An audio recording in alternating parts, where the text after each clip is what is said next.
Today's adventure takes us to Frankfort Township Cemetery here in Frankfort, Illinois. Now this cemetery is one of the older cemeteries in Will County. It does go back to the 1830s. There's approximately, well, there's just under 300 graves here, still an active cemetery. However, at one time, and maybe you could see behind me here, there are houses, townhouses around this cemetery.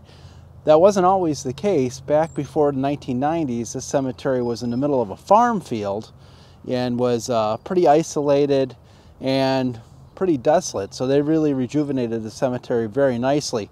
And one of the things we're going to find today is the grave of Samuel Tinley. And those of you familiar with this area, Tinley Park is an adjacent suburb. And Tinley Park was named after Samuel Tinley. So we're going to try to find his grave today while we're here.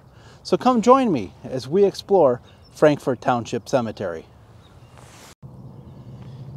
Okay, as we enter Frankfort Township Cemetery here, I see we have a storyboard here. Frankfort Township Cemetery is Will County's oldest recorded cemetery. Some of the original graves predate the Civil War, and the monuments are beautiful old cut stone style. First grave dates back to November 2nd, 1836, and it belongs to Sarah Hill. Interesting story, and you can pause this and read the rest of it if you'd like.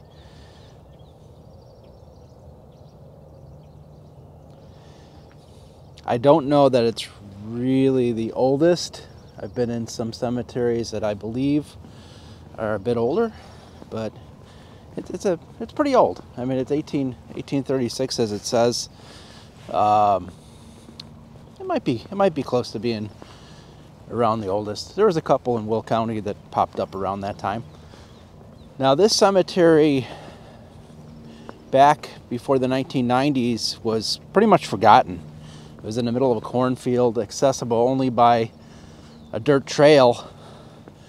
But then they started building these townhomes around the cemetery and building this area up, and at that point they came in and they did a lot of upkeep and care to the cemetery, which is great to see. Great to see that they still do that.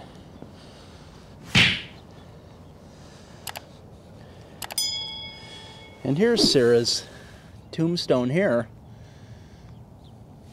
A little hard to read. I see Sarah. Rest of it's pretty hard to read. You see the 1836. Looks like November 2nd, 1836 there. Looks like Sarah was about 50 years old. That is remarkable that that stone marker is still in that condition. Great shape, and a lot of it's still readable, which is really amazing when you think about it.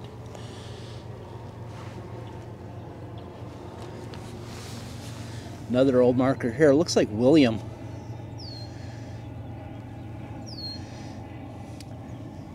Hard to read the rest of it. Looks like maybe 1862 on that one. And we have Anna here, 1856, and little Anna was only 2 years old. You can see what I believe to be a dove there.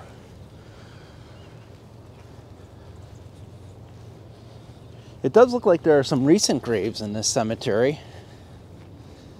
So this cemetery was abandoned for a while and seems to have resurrected.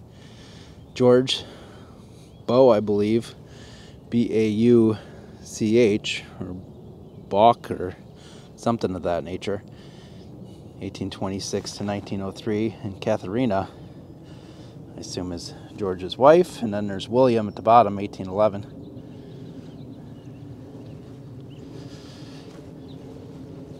Yeah, this was once in the middle of a farm field. Nothing was around it. A dirt path was the only way to access it. And now it's in a suburban neighborhood.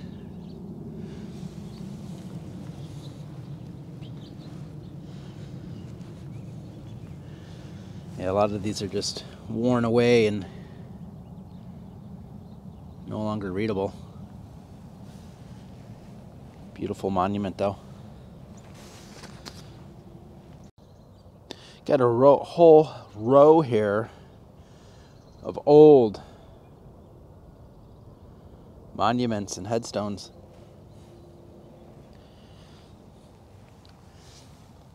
And this is that soft stone that just erodes over time,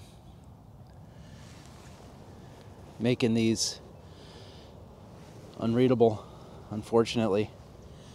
I do see the surname down here is Reed, R-E-I-D, but that's about all you can read on this monument. No pun intended.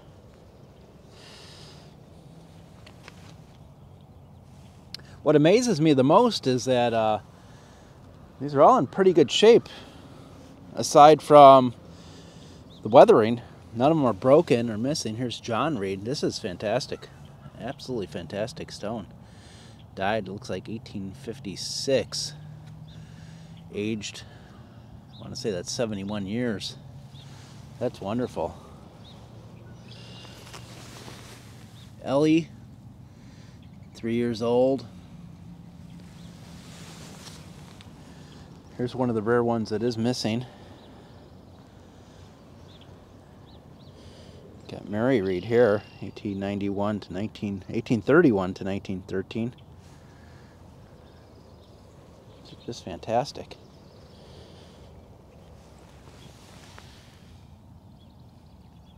Free Love, it looks like, on that. Died around 1861. And let's walk down here. Someone cannot read.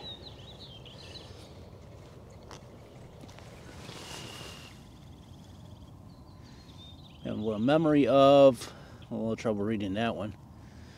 Looks like 1892 on that. And then unfortunately this one is one of the few that have broke in the cemetery. I see 1856.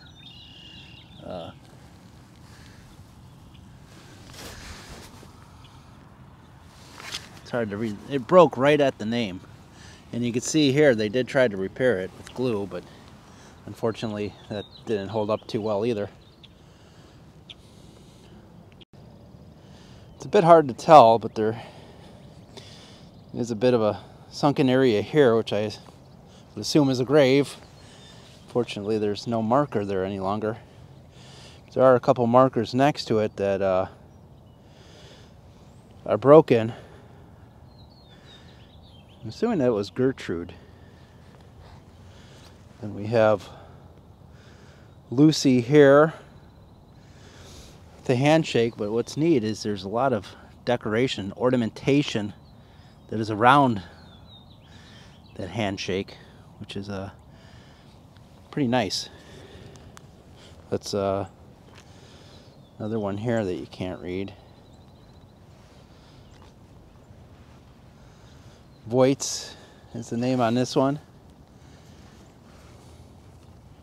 Kirsten Voits, C-A-R-S-T-E-N, 1955. Elizabeth, his wife. Hard to see when she passed away. It looks like 1914. And then Margaret Smith, 1917. Maybe that was Elizabeth's mother, I'm thinking. Here's one that I wanted to, that I was looking for. Tinley. Now a little bit of a story behind the Tinley stone here. Now Tinley Park, some of you familiar with the area, is a town next to Frankfort, where I'm at now. Samuel Tinley, 1808 to 1882, Sarah, his wife. Now, Tinley Park is named after this man, Samuel Tinley, which is interesting for a couple of reasons. One is he's obviously not buried in Tinley Park, even though Tinley Park is named after him. And two, Samuel Tinley was the first railroad station attendant in Tinley Park. He was the railroad station attendant for, I believe, 25 years, and they voted to name the town after him. Can you imagine that these days? If you worked in the same job for 25 years and they name a town after you. But he was the first railroad attendant in Tinley Park and did that for a long, long time. Obviously knew everyone. It was a small town, and after he passed away, they decided to name the town after him, which they did. And here we have Sophia, wife of Thomas Bowsor, it looks like. I think that's 64 years of age. 84 would be pretty old back then. And here's Charles, son of T and S Balson. And then finally we have Thomas right here. Balsor, not son, died 1894 at 73. And his engraving on his is much better than the other two. And then in between the Tinley stone and this one is a lonely American flag. So I don't know if that's a grave or what that is, but it's interesting.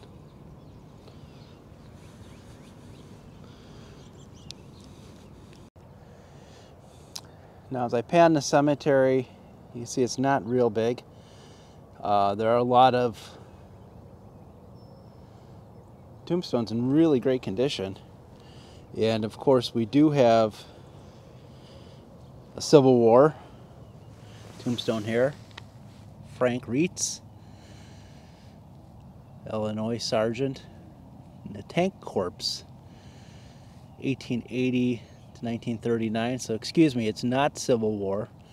This would probably have to be World War I, since Frank was born after the Civil War. And if you notice, and maybe you can't tell, but there's a lot of sunken graves around. There's one right here, as a matter of fact. So a lot of these markers, or some of these markers, are probably not in the right locations. As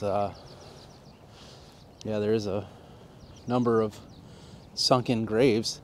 I'm gonna go check out this large monument straight ahead. I'm really surprised at how good of shape some of these things are in, considering this cemetery was kind of in the middle of a farm field for many, many years, but yet still in very, very nice shape. William Scher is the name on this monument.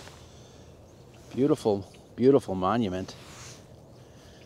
Very tall. And we have something here.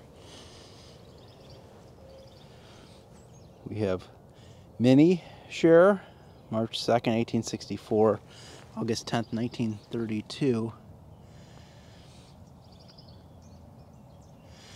And that says what? Evangelical Women's Union.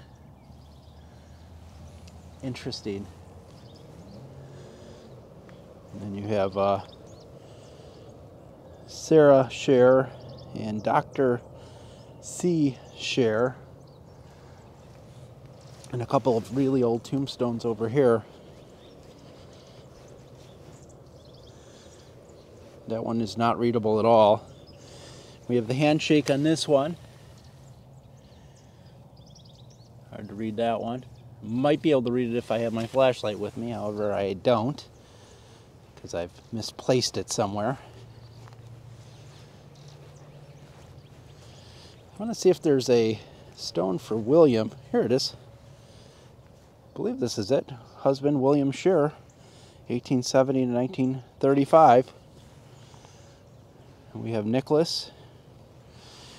Nicholas was very young. Nicholas was only, looks like 5 or 6, 5 years old. And he passed away, and we have an infant that passed away here. And Peter, young Peter passed away. Peter was just 4 when he passed away. So that's kind of sad. You have 3 children in the Scherer family that all passed away very young. Here's that monument again. Very sad. You have Fred. Fred didn't live to be too old either. So it was that 1878 to 1918. So Fred wasn't very old. And then August 1880 to 1901. So August wasn't very old either. So that's kind of a shame. A lot of family members passed away in that family at a pretty young age.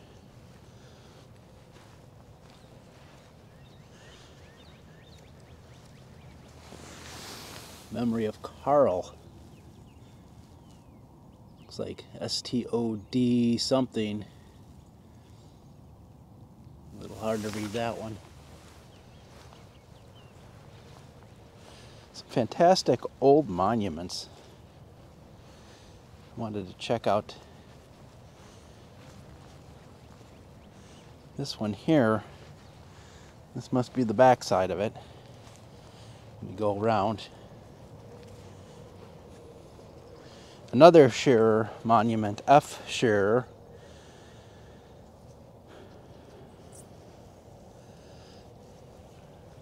Frederick Scherer, 1840 to 1908. And then another baby, unfortunately. Looks like 1875. And this one here says brother on it. Probably another Scherer stone. 1855 to 1905. They didn't live to be very old. It was a rough time back then with all the disease, a lot of contaminated water. Yeah.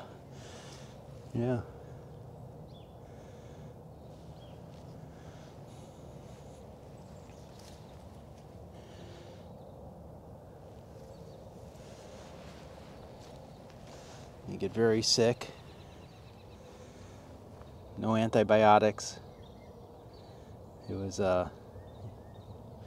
wasn't good.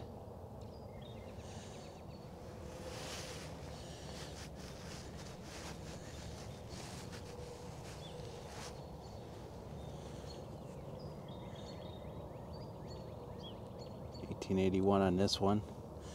It's in German. So those of you that read German, please let me know what that says, if you can read it. I do not read German.